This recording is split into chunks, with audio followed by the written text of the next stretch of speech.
Shalom, jumpa kembali dengan saya Roni Suwono. Ini adalah channel pribadi saya. Sahabat yang saya kasih, Anda yang suka menonton video saya, jangan lupa like setiap kali menonton.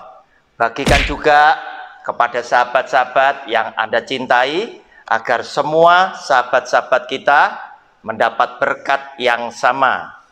Beri komen yang sopan, komen yang membangun, dan tekan tombol loncengnya agar setiap Anda yang sudah menekan tombol loncengnya tidak pernah ketinggalan dari setiap video baru yang saya tayangkan lewat channel pribadi ini. Selamat menikmati. Shalom.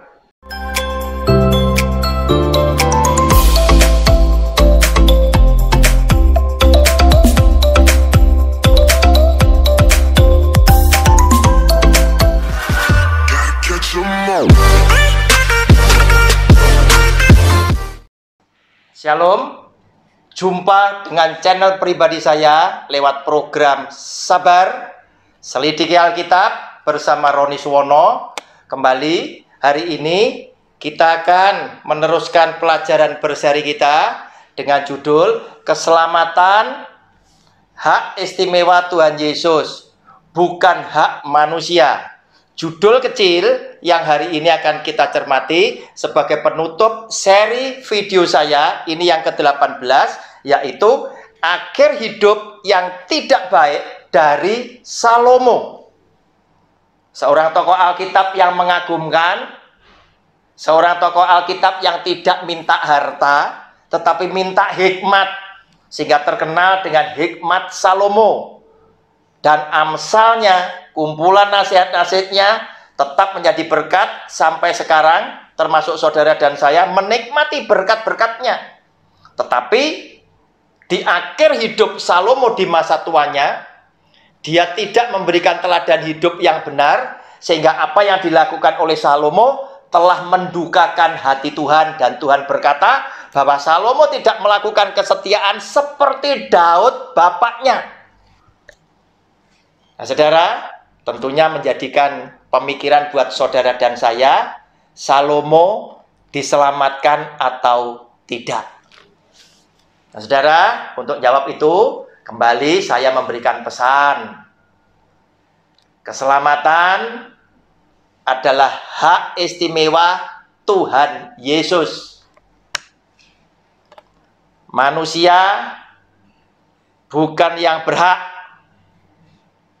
Saudara, kita saksikan video penutupan ini yang menjadi seri pelajaran kita pada video yang ke-18. Saya mau bacakan bacaan yang panjang dari 1 Raja-Raja pasal yang ke-11 ayat 1 sampai dengan 13. Judulnya Salomo jatuh ke dalam penyembahan berhala. Dosa yang sangat besar dan parah.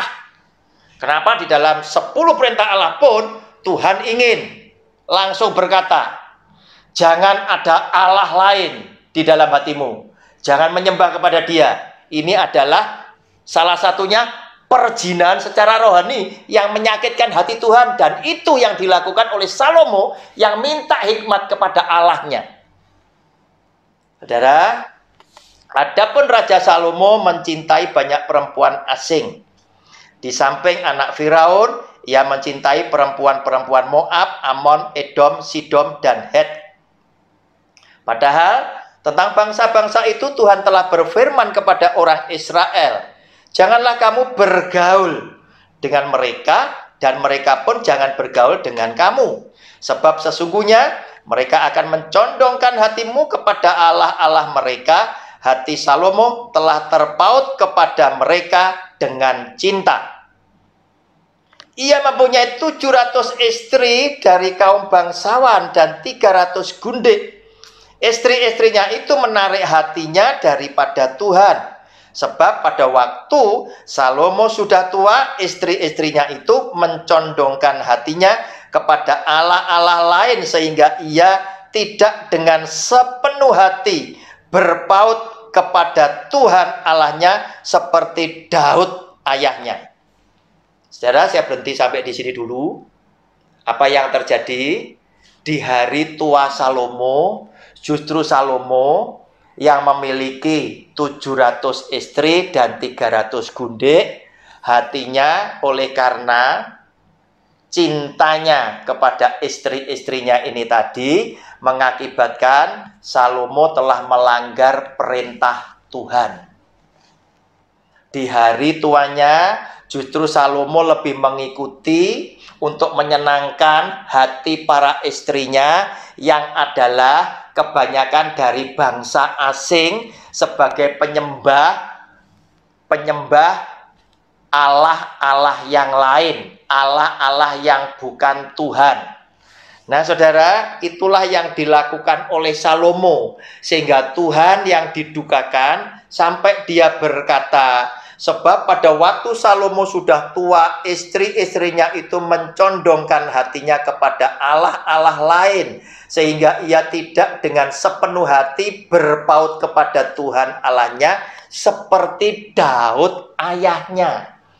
Bicara tentang kebesaran kerajaannya, itu Salomo tetap lebih besar daripada Daud. Tetapi bicara tentang kesetiaan hati Salomo kepada Tuhan dan Daud kepada Tuhan, Salomo jelas kalah setia dibandingkan dengan Daud sebagai ayahnya.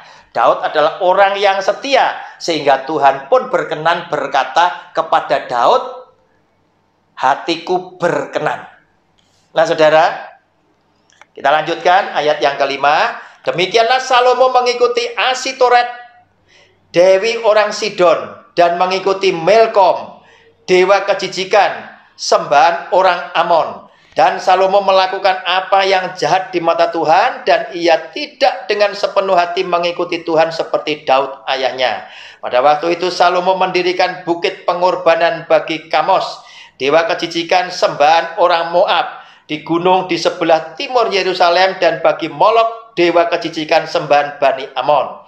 Demikianlah juga dilakukannya bagi semua istrinya, orang-orang asing itu yang mempersembahkan korban ukupan dan korban sembelian kepada Allah-Allah mereka. Sebab itu Tuhan menunjukkan murkanya kepada Salomo, sebab hatinya telah menyimpang daripada Tuhan Allah Israel, yang telah 2 kali menampakkan diri kepadanya, dan yang telah memerintahkan kepadanya dalam hal ini supaya jangan mengikuti Allah-Allah lain, akan tetapi ia tidak berpegang pada yang diperintahkan Tuhan.